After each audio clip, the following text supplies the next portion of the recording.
Hi, everybody. I'm Ralph Benmergui. Welcome to Not That Kind of Rabbi, the 2022 edition of this particular show. To be clear, as I always am, I'm not a rabbi. I am an ordained spiritual director in the Jewish tradition, Jewish renewal movement, but I am not a rabbi. And when I talk to my rabbi friends, I realize why I'm not a rabbi. Because I have a friend who's a Presbyterian minister, and just the politics alone of it all can really drive you nuts. And from this perch, I can help people with spiritual counseling, which I do one-on-one and occasional group work. If you want to know more about any of the things I do, including the book it's out there. It's called I Thought He Was Dead. And it's a spiritual memoir, and it's published by Woolsack and Wynne. All of that stuff, just go to ralphbenmergui.ca to my website, and you'll see everything there, including this particular podcast. And I also do another podcast with the CJN, the Canadian Jewish News digital edition, called Yehopitzville. So you can check that out as well. Wow. So we almost thought we were there, right? We could see the promised land. We looked out over the Jordan River. By the way, I've been to the Jordan River, and let me tell you, it was underwhelming. You can jump across the Jordan River in the north where I was. And after, I just thought, what a great documentary it would be, how many references there are to the Jordan River in music and art and literature and scripture. And it just looked like a tired creek. So it was a fascinating thing. Anyway, I digress. We'd almost crossed into the land of milk and honey on this one. And then the Omicron virus showed up. And I have to say, not just for me personally, but for so much that I see around me, the constriction of all this has been so difficult. It has been really hard on people. Isolation, anxiety, a lack of sense of control. With that comes all kinds of things, a sort of ennui, a boredom with despair mixed into it. So I hope you're staying, I'm not going to say strong. There's no need to be, super people about this. I hope you're staying integrated with yourself and reaching out to other people. If Zoom is all you can do, then Zoom. Just say hi to your friends, connect with them, take a walk outside with them, do whatever you need to do. But this is a very interesting thing that has happened to us for the last 2 years, and it's got all kinds of biblical layers to it. Somebody said yesterday, I was on a Zoom call for something called Lit Live, where people do readings, and I was doing a reading from my book. And one woman said, well, the locusts are coming, so not to worry. This part of the plague will be over soon enough. But it is also an interesting reset. A lot of people have kind of been stopped in their tracks of just a reactive life and thought, what am I doing? How did I get here? It's like the Talking Heads song, this is not my beautiful house, it's not my beautiful wife. They've just reevaluated a lot of things, work being one of them. And just the value of social interaction and relationships and how we've taken them for granted and passed and I'm not going to go to see those people. And you realize how much we need each other. So I'm with you. It's hard for me personally, and it's, I'm sure, hard for you personally. So if we can find ways to connect to each other, then all the better in this really difficult time. Given that, I wanted to share music with you today. I wanted to be able to do something that might lift your spirits a bit. What was it Kurt Vonnegut said? The only proof I need of God is the existence of music. I thought that was beautiful. I love Kurt Vonnegut. I should reread his stuff. It's the kind of thing you read when you're 19.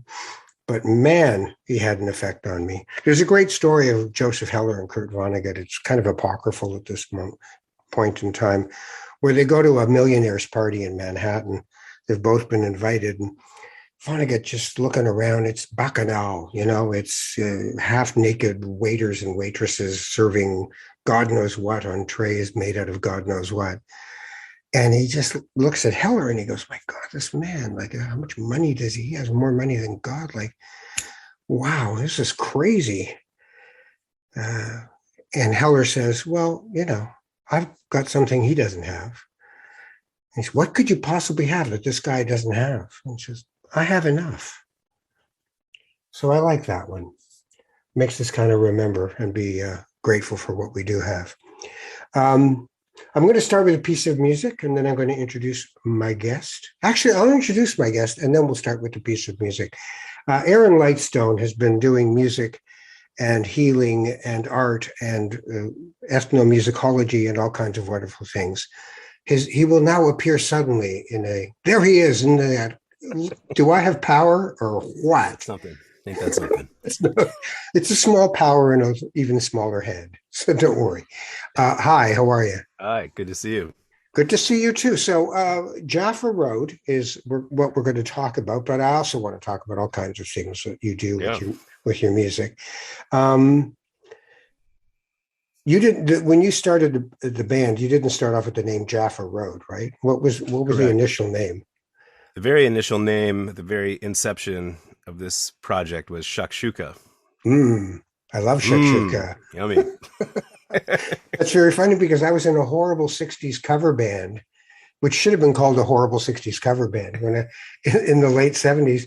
And they said, "Well, we need a name," and everybody started thinking of names. My name was Abdul's Lentil Soup. They did not like it. They just looked at me like, "My God, the weirdo from Morocco." So they just left me at that. Well, at least you both started with food. I think that's We started important. with food, and yeah, does your audience know what shakshuka is? Should we tell them? Why don't you tell them? Because I love Yeah, shakshuka. I love shakshuka. Shakshuka is a very popular dish in Israel. I believe it originally comes from Morocco. You would probably know Yes. better than me about that.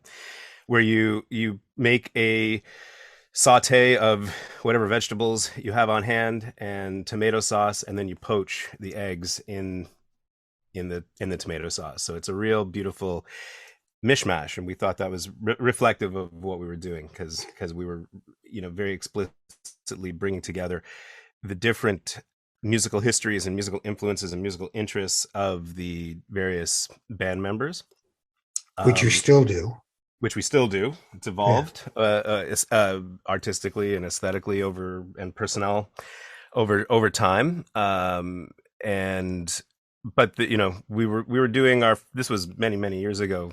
You know, just as we were getting into the habit of checking things on Google searches and so on. It Oh wasn't yeah. quite a habit yet, and a band member just before our first significant festival gig, he Googled the name Shakshuka as we for a band, Shakshuka Music, as we should have done earlier in Mm. the process, and found out there was at the time a more established band in Chicago operating under that name. So Wow, really? Eh? um, That's yeah, I think they, hilarious. they might they might still be around too. I'm not sure. Yeah, Um, any case, it took us a that's while to ridiculous. find a new name. Eventually we settled on Jaffa Road, and quite happy with that. I think it's in the end it worked out. I think it's a better name, and Yeah, yeah, well, yeah, because you get the Canadian attempt at pronouncing shakshuka, which would shake a shuka shaka. Oh, forget it. there's Chaka that. Yeah, Khan, call us Chaka Khan. See what happens. All right, you have a new album out called Until When, we do. Yes. which was released in this middle of this pandemic, which couldn't have been fun. No, it Uh, was a little different than normal. yeah, like everything else. I want to play the title track for people. Yeah. Tell me what Until When's about. So Until When is a song. It's actually two songs. It's a Hebrew liturgical song called Eli Eli Shema Koli. Oh, God, hear my voice, and an Arabic song, Sid Habibi, my darling, where are you? And these two songs they originate in Morocco, and they have this or Algeria. It's not totally clear, and they have the same tune and the same structure. But one of them is a religious Hebrew song, and one of them is an Arabic secular song. But the similarity between the two of them is I find quite striking, because the theme of the Hebrew song is like, oh God, where are you? Why have you forgotten me? And the theme of the Arabic love song is, oh lover, where are you? Why have you forgotten me? Which is kind of And like Rumi too, right? Because when you read oh yeah, there's a you read yeah. Rumi, and it's like you think he's talking about secular love and sexual love, and then he's talking about God, which is really, oh, Right, and okay. the Hebrew lyrics aren't quite like that, but I think you could easily interpret the Arabic ones like that, especially when you see them as a mashup. So we decided, let's alternate Hebrew and Arabic verses, and as far as we know, it's the first time that that's been done with this song. Although the song is very popular, it was recorded since the 1950s. It was originally recorded, as far as I know, by Salim Halali, who was a very famous Jewish Moroccan uh, cabaret singer he lived in Morocco. He was from Algeria. Famous cabaret singer in Casablanca in the 50s. And it's been recorded many times in both Hebrew or Arabic by Israeli musicians, usually most of them came from Morocco, as far as I know. Also, Arabic musicians from the Maghreb have recorded it, many times. So it's a very well-known song. We decided to put our own spin on it. We call it "Until When" because the first line of the Hebrew verse that we put up front says "Ad matai akaveh lirot geolatecha," until when, or how long, until when must I wait to see the redemption? And in light of the fact that the whole song just really resonated with everybody in the band, it was a favorite song for most band members. And then releasing it in the times of the pandemic that we're in, "Until When" just seemed to be a very apropos title track for our new album. You should have had a more of a whiny thing to it. Until when already? That would that would have helped us just a touch. Oy, a little grunt at the beginning. That's the Yiddish. That's the Yiddish version. That's the Yiddish version. The Ashkenaz version. Until when already? We'll do. Maybe we'll get Michael Wex as a guest artist. Get David Wall to do it. Well, David's a guest artist on track 6 on the album. I know. So so just bring him back in for one more shot. Yeah. And do it. All right, let's play this. Jaffa Road's new album is called "Until When." This is the title track, and you are with me, Ralph Ben-Mergi, on Not That Kind of Rabbi.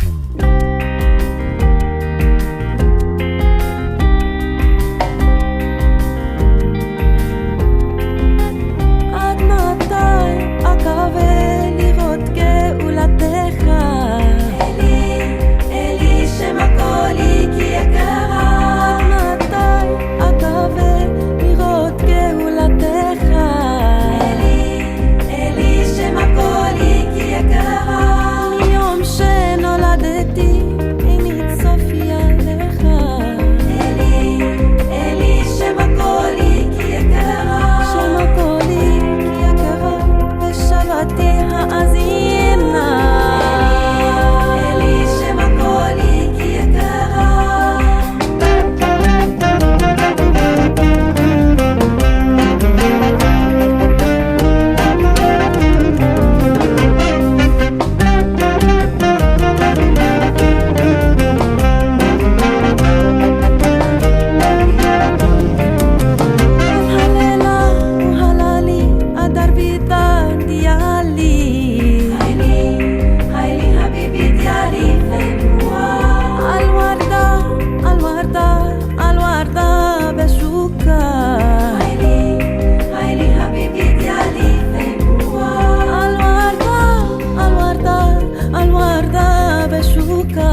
Until When, the title track from Jaffa Road's new album. What is this? Four album, five? How many albums have you guys done? Oh, it was our third. It's our third Third. album. Wow, I thought there was Yeah, more. yeah. There Oh. was a big gap in between the second and the third one. Yeah, and there's been changes in the band. Changes in personnel. Yeah. Our dear friend and longtime lead singer Aviva Chernik left the band to pursue other interests in 2016, I think it was. So that's one. That's one of several reasons why it took us a while to figure out what the next steps were and figure out how to keep the band going. Fortunately, we got Tamar Ilana stepped into most of her role, but I sing a bit now. Sundar sings some lead. We filled it out with some guest artists like David Wall. Aviva came back for one song as a guest artist. The last song on the album, "Hear My Sound." So she's still a little bit involved. That was one reason. We've also just had our hands in many other things. I produced, in the last couple of years, just actually wrapped up just as the pandemic was ending. Justin, the bass player, and I had a big contract to write from scratch and co-produce 6 albums of intercultural calming music for palliative care and hospice care environments. The idea was to create music that sounded like the music of different continents, Hmm. but that was designed specifically to be calming for palliative care and hospice care patients and their caregivers. Do you So match up the culture with the patient? Like, do you think I've got a South Asian person here, so I'll play? well, yes and no. So it's a great question, and we just wrote an academic paper about this, and hopefully it's going to be published in this year. So the answer is sort of, but not really, because the idea is that there should be the company that hired us, the Room 217 Foundation, which is a nonprofit which has a mandate to increase the use and visibility of music in healthcare settings, particularly palliative care. They have many initiatives to that end. One of which is this library of calming music albums that they've made. And prior to our involvement, they were all very much very Eurocentric albums, because that was where they were coming from. And their hospice clients started asking for greater diversity in the cultural offerings to reflect to be more reflective of the patient population that they were dealing with. Mhm. So on one hand, it's this recognition that if you're offering this stuff, it's important for people to see themselves reflected in that. But on the Right. other hand, we know that there's no guarantee, or even any, there's not even an assumption that somebody from Africa is going to say that the African sounding album is their Yeah, favorite yeah. I one. mean, when I think Right, about that, I right. think about my affinity for South Asian music. Hmm. Um, Obviously, from where I'm from, Arabic music, culturally Western music. But when you play, I remember going to the old WOMAD festivals, the World of Music and Dance festivals that Peter Yeah, Gabriel yeah. started. So they had them at Harbourfront in Toronto, and I would be down there doing broadcasts and stuff. And the one music I just had no resonance for me at all was Chinese Go music. Right, I right. would listen to it and just think nothing, zero. I feel nothing. Right. And then you'd play some South Asian music, and I think I totally get this, right? So Right. And there's probably people from China who feel the same way about that music. You know what I mean? So like yeah, yeah, that you yeah. can't assume that somebody's cultural background is going to be a predictor of the kind of music that resonates with them. Yeah, like Yet at there's the no same guarantee time, I'm going to like the Backstreet Boys. There's just no guarantee. That's just the way it correct. works. Or or more even Moroccan Jewish music, right? Yeah, yeah, Um so there's no guarantees about that, but at the same time there's this acknowledgement that if you're providing culturally sensitive healthcare, people also do need to see at least the option of seeing themselves reflected in that. And then and then it just makes the whole milieu richer, because people like you and me can pick the Picked a South song. Asian Yeah, yeah. one when we need some When calming music in our environment. so when you're, do you have to switch your hats when you move from music therapy, which you've done on and off for years now? Mhm. Do you have to use a different part of yourself to put together an album like Until When, and think, or is it osmotic, like the Well, therapeutic yes effect and is no. in Like, there? yeah, I know what you mean. They feed into each other, but also it is a different hat because Jaffa Road, I get to sort of put my artistic expression, and the band members also have a huge role to play. But put our artistic statement up front and make it front and center and make it, and that's what it's about. When I'm doing music therapy, I'm facilitate. I have I'm ta- I my artistic interests have to take a back seat because I'm there to support and facilitate the Mhm. the whatever the therapeutic goals are for the person or people that I'm working with, and that's usually and then usually their musical interests and their musical preferences have to come front and center, right? So I might be I might often be working with musical styles or musical genres, excuse me, musical styles or musical genres that I might like to listen to, but I don't have any particular interest in using as a vehicle for my own Right, right. artistic But expression. it might serve the purpose of what you're But it trying to do totally with serves someone the else. purpose Yeah. of working with that patient or that client. I do a lot of work in mental health, inpatient mental health, and Right. um, neurotrauma, head injury rehabilitation is most of my work these days. I've also done a lot of dementia care and a lot of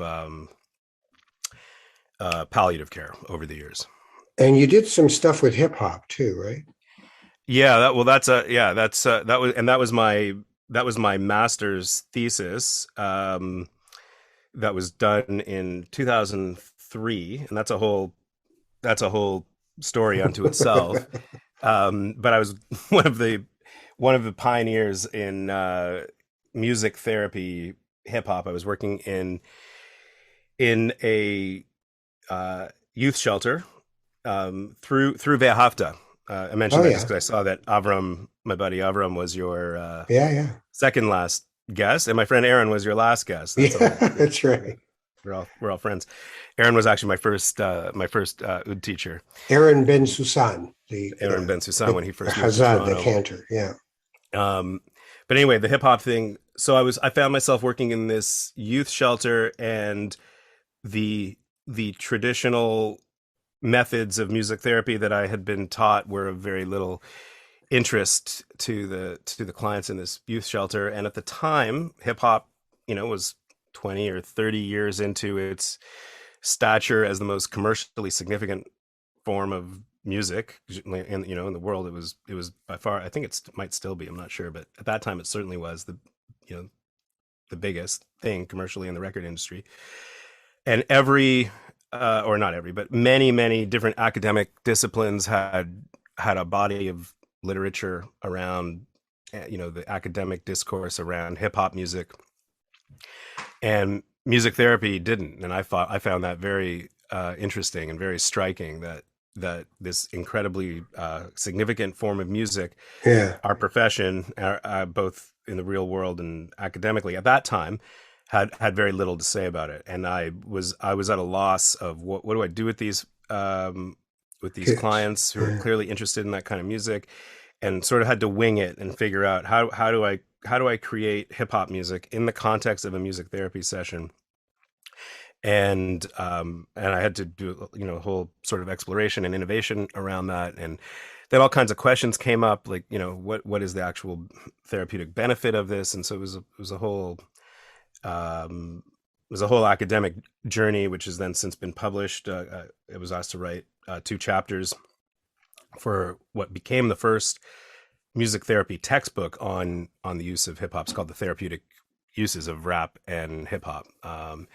And 2 of the chapters in that were adapted from my master's thesis. So Wow. we could go into a whole other Yeah, whole yeah, other yeah. detail about Well, that. they're all different parts of you, right? Like Yeah, yeah, it's yeah. very But interesting. So, where's the religious or spiritual or whatever part of you? well, Where? I've raised Jewish, went to Hebrew school, spent quite a bit of time in Israel, went to a conservative movement synagogue off and on for much of my life, and there's something about, and at the same time, I don't live a particularly uh, observant or religious existence in any kind of conventional sense. My kids go to Hebrew school, day school, all that kind of stuff, though. Your kids But do go to day school, yeah, Hebrew day well, school, they did. My older one's in public high school, but my younger one's right? still in day school. Yeah. So I mean, there's this connection that's very important to me, and the making this kind of music for me is a very to me it feels like a very creative way to express that kind of Jewish spirituality, and it's hard to explain because it's kind of unconventional, and I don't always quite know what to exactly Well, let's try. to make out of it. Let's give it a whirl, shall we? And What do but you? there's something about working taking these ancient Hebrew texts that I find that's very there's something very gratifying about either reinterpreting them, because for example, like the track Dror Yikra, I think we've created a very modern arrangement of a very traditional melody that people that know Jewish music will know that particular tune. It's the very popular Yemenite version of Dror Yikra that most people would know, and certainly I think almost any like observant person would know that particular melody for Dror Yikra, because you sing it around the Shabbat table at lunchtime. And then but we've created a very contemporary sounding arrangement of it. Or then on the other hand, a tune like Yonati Zivi Fateh, where my friend uh, Aubrey Glazer suggested working with these lyrics, and we took this longer piyut, cut it down, rearranged it, took the lines that I took the lines that spoke to me, and then wrote completely new music for it. Same thing with Ben Adam, for example.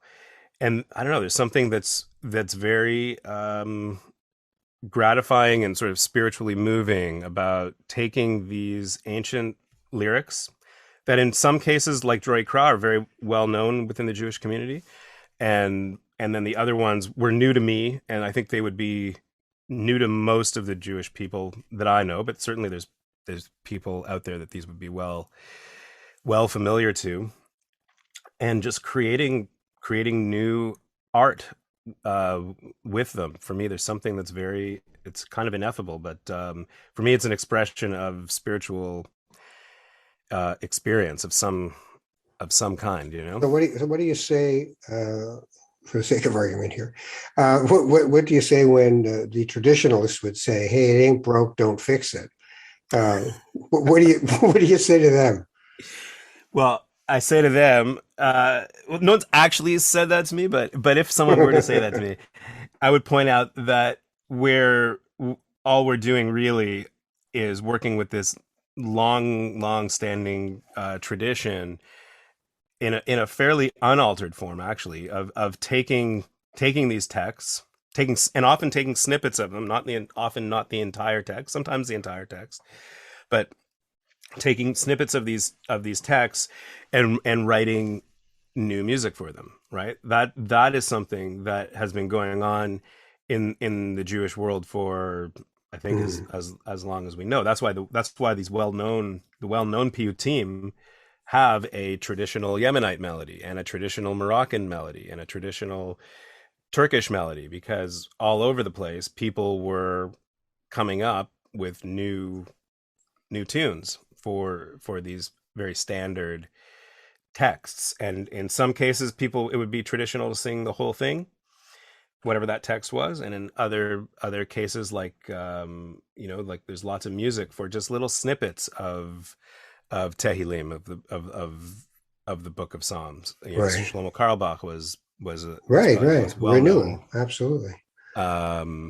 Yeah, and from the perspective of renewal, it's a renewal thing. It's like let's take this this old thing that has some aesthetic and spiritual substance to it, and maybe it's well known, maybe it's been sort of forgotten, and let's make something new with it. Let's do another song. Yalla Yalla. What? Tell me about that tune before we play it.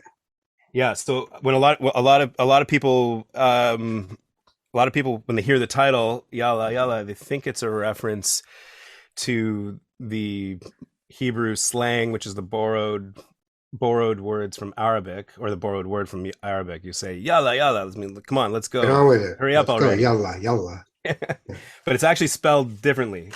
This Yalla Yalla has an ayin, the other Yalla Yalla has an aleph. And this is a piece of poetry from Rabbi Israel Najara, who was one of the central figures in the 16th century Kabbalah movement in Safat. And this goes back to what you know when you made the reference to Rumi. This is very much in that style of sacred poetry that is easily interpreted as a piece of secular love poetry.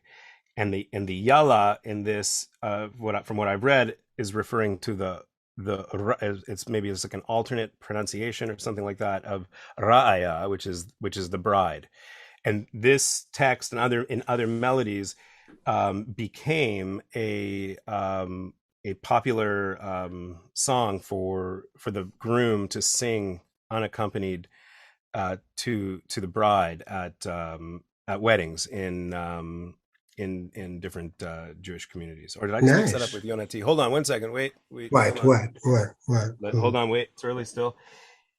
Just checking I mixed that up with Yonati. Sorry. Scratch the thing about wedding. This was often sung in some communities on the birth of a daughter. Okay. So Ya'ala Yala is referring to my doe, Right.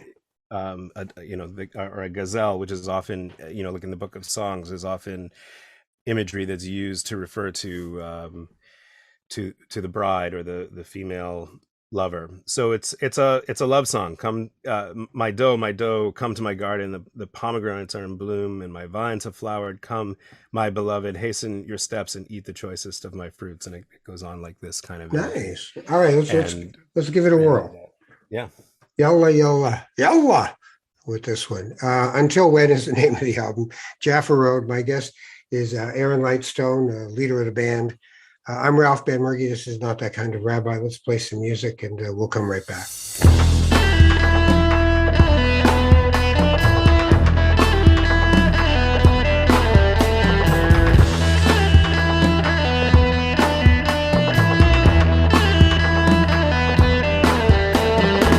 Yalla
Allah with the ayin in it. The Ya Allah, Ya Allah, as opposed to Yalla Yalla. Aaron Lightstone's with me. We're talking Jaffa Road and Until When is the name of the album that they've just released last year. I guess it's last year now. Now we're into last Now, year. yeah, it's January Yeah, 3rd, it, so it's it last year happened. already. So it's last year. Uh, um, so one of the things that I've certainly noticed, first of all, you have a ton of fantastic jazz players in your group, and you've also got the Justin Gray does fantastic stuff with Indo jazz and created an instrument. I mean, for God's sake, but I love all that. But you want to make a stew of all this. You're not trying to do one kind of music. So how do you know when you've hit the right combination of elements to create a distinct kind of cultural stew in Jaffa Road? Great question. It sort of just happens. It's not particularly conscious in the sense that in most cases, not every case, but in most cases, I get the songwriting started, and I think that's what sort of firmly gives it, in most cases, the sort of that the Jewish element and the Jewish roots of it, because I've chosen a text like Yalla Yalla or Until When, and I've started to create either a new musical arrangement for it or new music for it. This is where I think the sort of the magic happens, in the sense that these are incredibly well versed musicians in both a deep and a broad sense. They're all so familiar with so many different kinds of music and so experienced in different kinds of music, but then they all have like something that really pops out as a specialization. Like Justin's, so as you mentioned, so experienced and studied in Indian music, Sundar in jazz, Tamar in all kinds of Mediterranean folk music, Rakesh in all kinds of stuff. Sean, now we've added Sean Rompre on electronics, so in electronica. So everybody has this very, very broad and very deep well of musical experience to draw from, and are also just like incredible players, but they're also extremely tasteful musicians. So I think what ends up happening is that everybody gets to have input and say and interpret how they're going to fit into this, the seed of the song that I've started out with, and then their artistic voices come in. But because they're so skilled and tasteful, nothing ever seems to come, in my opinion, nothing ever seems to come in like too strong or too heavy, or if it does, maybe it could be like bass vina in the middle of this tune and make it a real like bass vina feature or something like that. Right, or Sundar, right. you gotta really let it, you really gotta wail and let it rip on Well, the end it, of it reminds Until me of When. this basic tenet in Musar training of working with your soul traits, and one of them is humility, and the humility to know what place you have within any particular situation.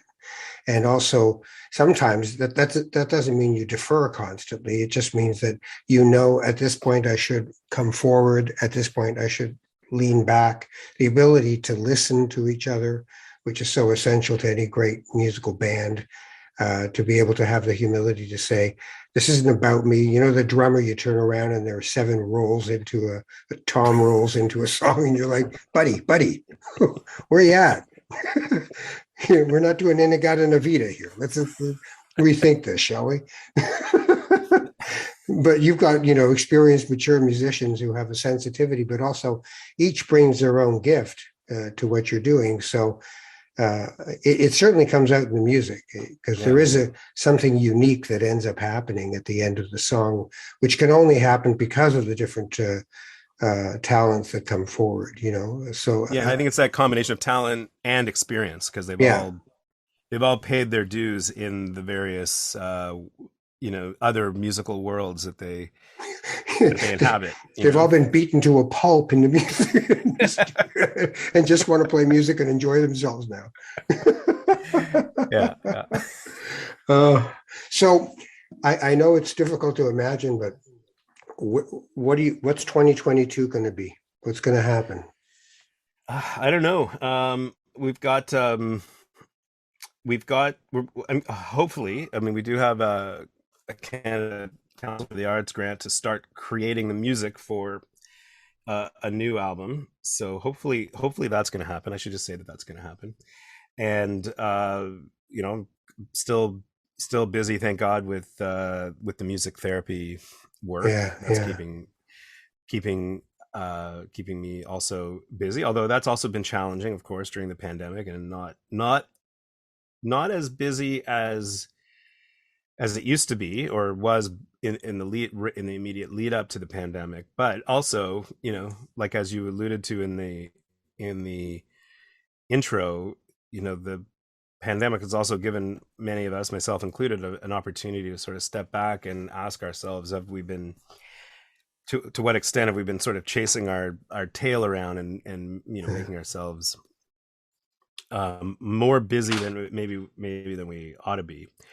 yeah, um, and so we'll see. Justin and I also have a project that's coming out imminently, or launching imminently, called the CMRCI, Canadian Musician Royalty Collection Initiative. It's a digital strategies initiative funded by the Canada Council, where we're going to hopefully become experts in how Canadian independent musicians can more effectively register for and collect the royalties to which they're entitled in Canada. It's a very complex, mystifying system.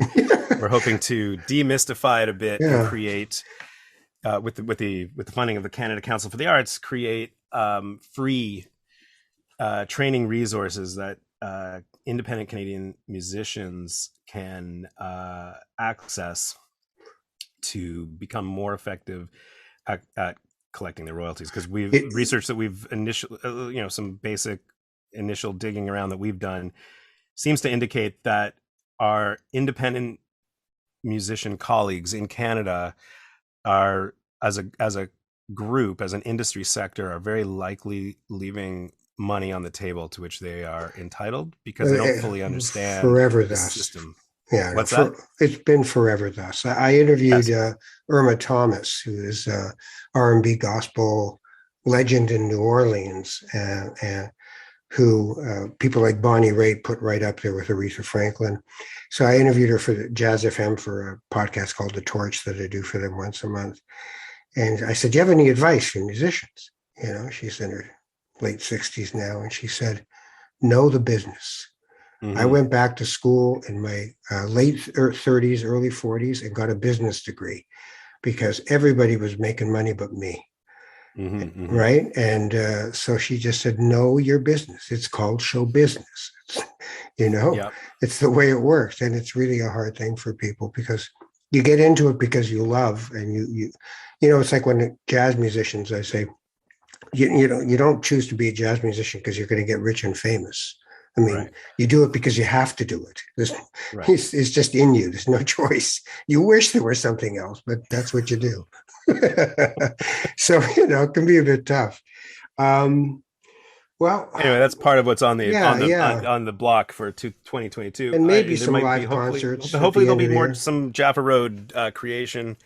Hopefully, hopefully we do have a gig coming up. I should mention, April 8th. We're going to do some kind of CD release concert. I say some kind of because I'm still toying with how big a production it's going to be. If it, in a non-COVID world, it would be Yeah, a live big event. blowout with Yeah, all the guest artists who played on the album, invited, and big, and make a big video to out of it. Anyway, I say I'm still toying with it, obviously, because as you can imagine, it's very hard to know right now how much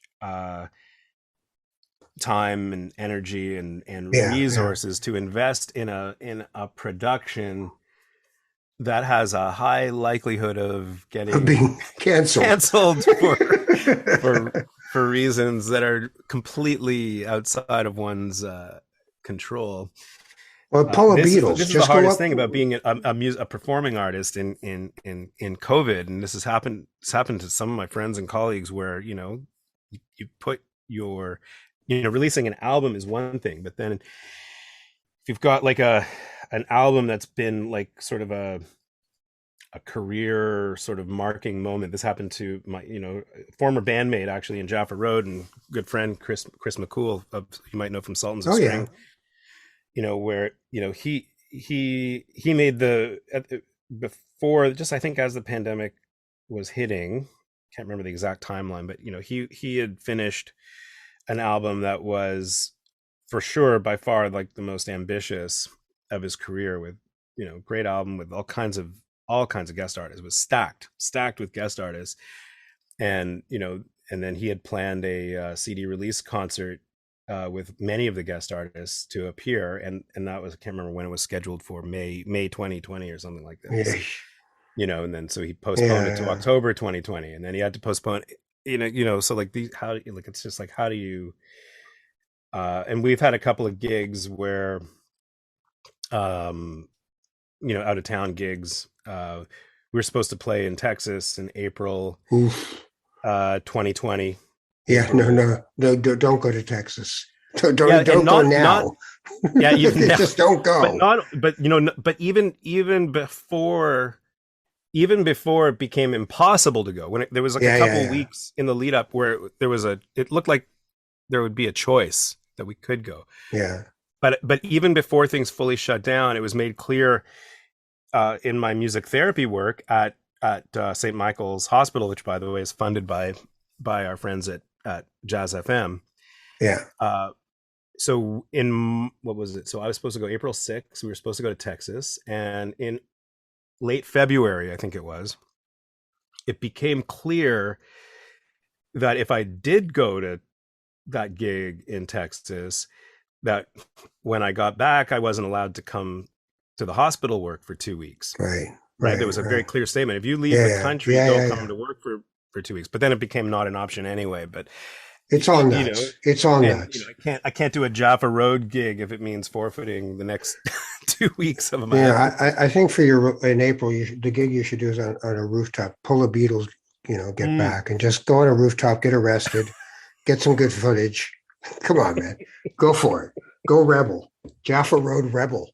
Shakshuka. Anyway, that's at Supermarket. We should promote the gig because That's as a far as we know, Kensington it is going to Market. happen. Yeah. Yeah.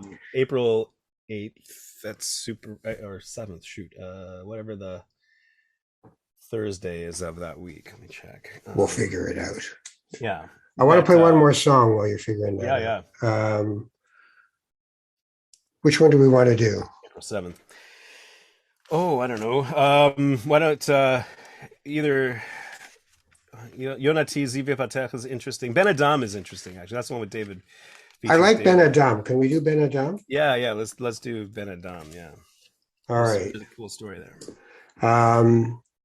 Okay, so tell me the story, and then we'll play the song to say goodbye. All right. So I grew up. Um, I grew up learning to play music by learning how to play the blues. I was as a kid growing up. I was obsessed with all the old blues players, and it's definitely a big part of my musical DNA. But I hadn't ever previously found a way to make that one of the sort of explicit, uh, obviously heard influences in the Jaffa Road music. So I wanted to write a tune that was very bluesy, where I could sort of get into that part of my musical history. So I found these lyrics for Ben Adam, and decided that this could be a vehicle for that, and I wrote part of the song. Like I said before, when the other guys get involved, it takes a new form and gets a new spin. But I started it off as like something really bluesy, and I did always sort of have in mind that hopefully David would say yes to singing it, which he did. I can sing it too, but not the way that David brings it home. And the lyrics are from the traditional Sephardic slichot liturgy. So the liturgy that is said in the lead up to Rosh Hashanah, with all these kind of themes of repentance and forgiveness. And so Ben Adam Malecha nirdam kum kara tachanunim kum kara betachanunim. Mortal being, Ben Adam. How do you translate Ben Adam? We translated it with our friend Aubrey Glazer, who's got a PhD in Hebrew poetry and Hebrew hermeneutics. He's a rabbi in Montreal. He's been a great inspiration to us. You might have him on. He'd be a great guest for you too. He translated it as mortal being, but it's a question. How do you translate it? Because in Ben Adam means son of Adam, if you translate it directly. Right. And in modern Hebrew, it's how you say human being is Ben Adam is in colloquial Hebrew is human being. So, but for the purposes of translating these lyrics, mortal being, it's basically saying like, hey, people, wake up. Now is not the time to sleep. Now's the time to awaken from your spiritual slumber and bring your A game, because the Rosh Hashanah Yom Kippur is coming, and it's kind of fitting for the plague, don't you think? Wake up. This ain't the rehearsal. Get on with it. That's right. This is not the rehearsal. Yeah. Wake up, come clean and purify without delay. They want the band out there. Yeah. Ben Adam. And then there's this line which I really like, which we sort of made into the pre-chorus or the chorus, depending on how you look at it. Ki leolam lo ne'elam mimenu niflaim. Wonders never cease in this realm of the spirit. Beautiful. Aaron Lightstone. Yeah, beautiful thing. And it's from an anonymous poet from who knows when, long time ago. I'm going to say he's Moroccan. Aaron Lightstone is the leader of Jaffa Road. Until When is the name of their latest release. And in April, they will be on a rooftop playing a performance where I will call the police to arrest them because it makes for better video. And they will do it. Ben Adam is the name of this particular tune. Listen, I'm going to just go out on it. So if you want any more info, jaffaroad.com, is that right? Yep, jaffaroad.com and all the usual social media places, YouTube, and we've got a bunch of great YouTube videos we're really proud of well produced performances. Would encourage people to subscribe there and check us out there, and excellent. Come to the supermarket in Toronto on the 7th of April. That's not where the gig's going to be. Just listen to me. Don't make trouble where there isn't any. Get arrested is better, trust me. Earn media. You want earned media. You don't want to have to. That's right. Fight for it. You want to. It's the other thing I do. Trust me. Just go for this. For me, ralphbenmergy.ca. The name of my book, I Thought He Was Dead. It's available on the big guys, online, but they take quite a while to give people the book. I'm getting lots of people writing me saying, still not here. But your local bookstore, if you're interested, just tell them I'd like a copy of Ralph Benmergy's I Thought He Was Dead, and they'll order it. And we always got to support local, so it's a great idea to do. And in the meantime, enjoy the music. Check out as much as you can about Jaffa Road. They're a beautiful band, always have been. Lovely, lovely stuff. And the ability to bring the world into the music as opposed to run around the world doing just one kind of music. They've brought the world into the music. So I think it's a good thing. Aaron, thank you so much for doing this. I really appreciate it. Oh, yeah, my pleasure. Thanks for having me. All right. You take care. You too, man. Thanks. Have a great day and a great year. Yeah. Better, hopefully better times. Hopefully. God Refuah willing. Shlema to the world on this Con crazy. favor de Dios, as they say in my house. All right. What did they say? Con favor de Dios. Yes. We're from Tangier. We do the Spanish thing. Got it. All right. Take care. Bye. All right, man. Thanks so much.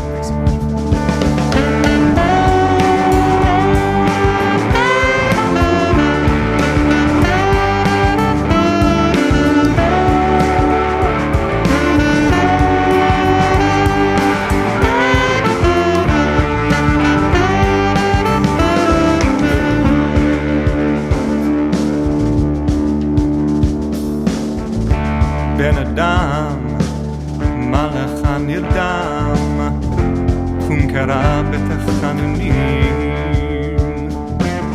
שפוך שיחת ראש סליחה מאדון האדונים.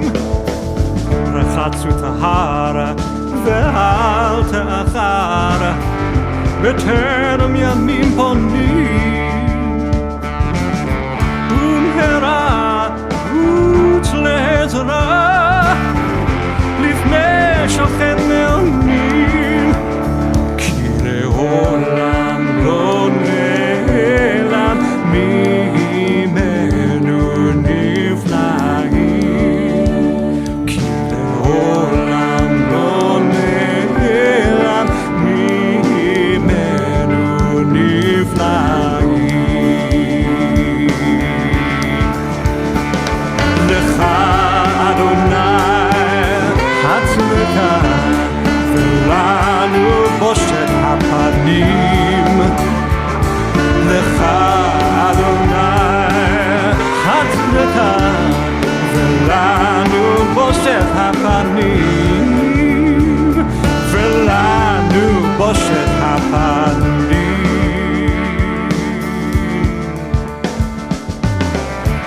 בן אדם, מה לך